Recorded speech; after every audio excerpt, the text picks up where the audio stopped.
First video of 2020. It took me 13 days and a hell of a lot longer to get it since my last one, which was about 2 months ago. So the motivation for this one is the passing of Neil Peart. Peart, I guess. Neil Peart of Rush, drummer from 1974 until present.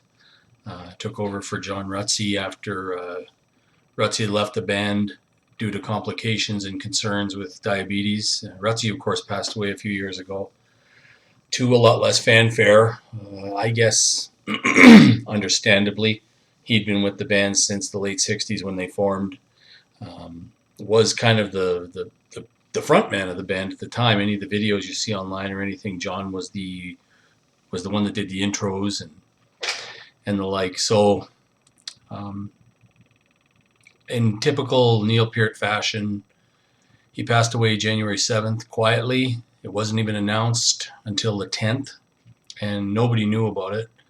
So, I mean, he died of complications from brain cancer. Still no word on whether it's the same type of brain cancer that that took Gord Downey from us. But I just wanted to get out there, and it's taken me a few days to kind of get to the point where this would be, I don't know, legible, I guess. I just, it's a big hit. It really shocked me, and I've been a fan for decades.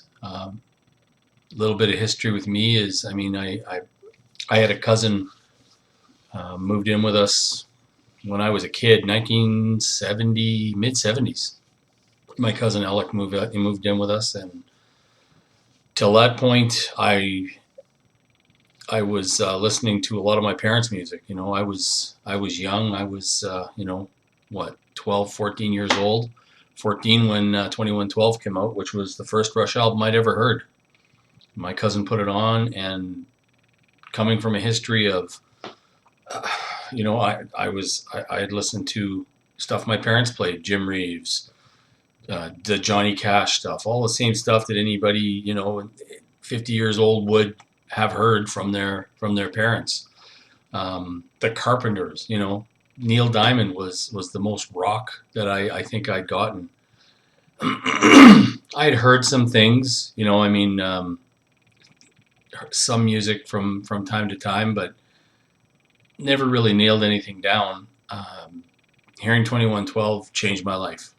It put me on a different path musically. I didn't get a set of drums and become a musician or anything, but that really realistically was never in the cards for me anyway. But hearing that album to this day still has that effect on me. It's a magnum opus. It's incredible. It's one of the finest pieces of vinyl that I own.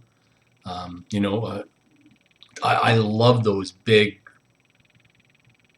opulent, grand visions that Rush did, and Neil, along with being the drummer percussionist, was also the lyricist for Rush, and wrote the majority, 99.9% of the lyrics for the band.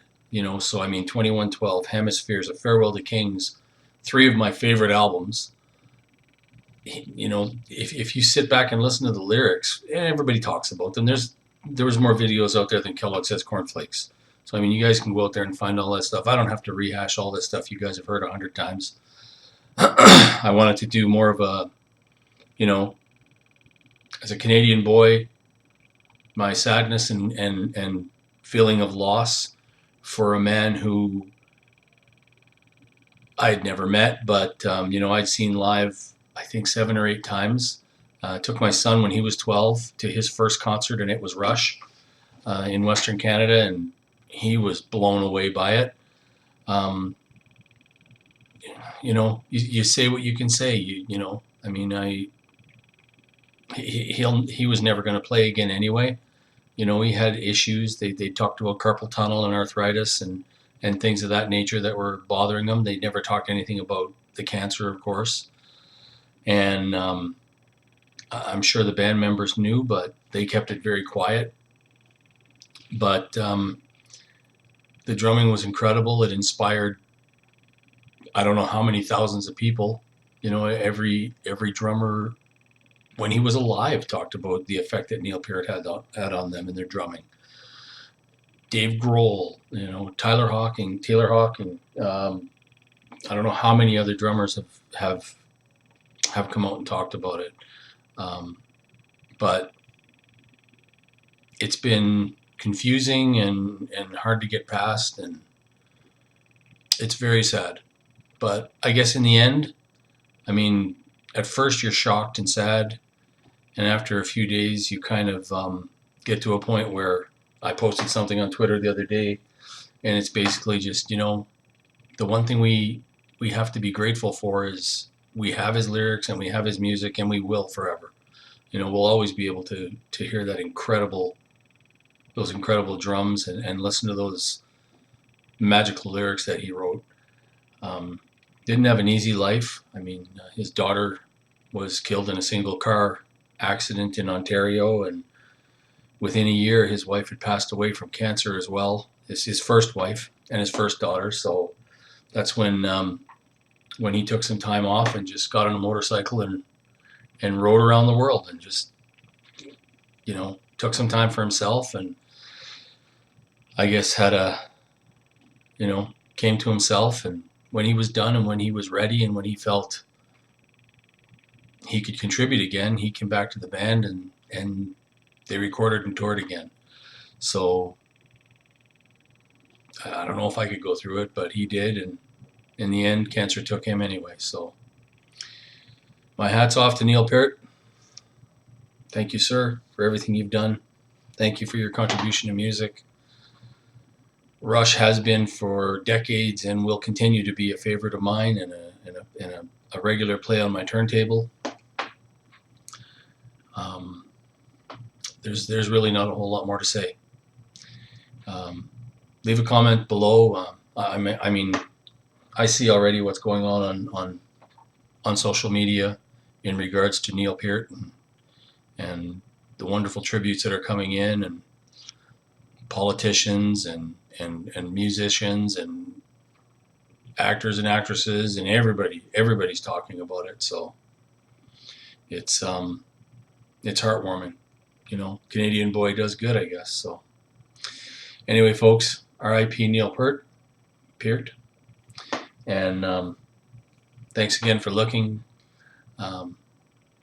Welcome a few new members that have joined. My apologies for not being up to date on this. It's been a tough winter, so we're finally getting things back together here, and I won't say back on our feet. We didn't really fall off our feet, but there's been a ton of professional struggle. So got all that all worked out, and all has been good. So 2020 looks very promising. Looks incredibly busy, and I'm open to do some more of these for you guys, and we'll see what's up and coming in the year. Anyway, thanks very much, guys. Hope you guys all have a fantastic 2020. All the best to you and your families. Peace, love, and happiness to all of you. Take care.